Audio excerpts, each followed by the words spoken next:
Hi parents!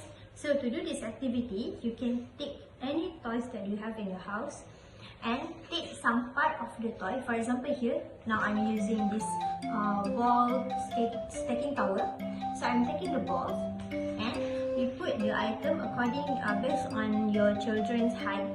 So first you take the item according to the eye level and then head level, and the last one is over head level.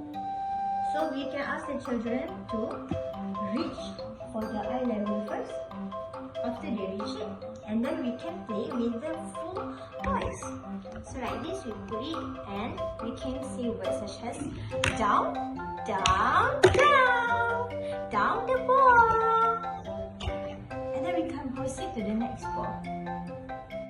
The 3 benefits of playing this activity is the first one, to improve the flexibility of their hands, as we target that they can reach item above head for 5 times consistently. As what I did just now is a practice for those children that not yet have the skill for reaching.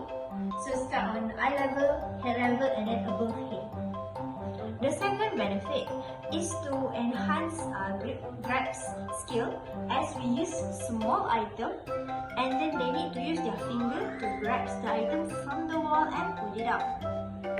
The third benefit is to enhance the hand-eye coordination, as the children need to look at the item and then reach out to the item to take it, so that they can play with the item. The suitable age to play this game is for 2 years old and above.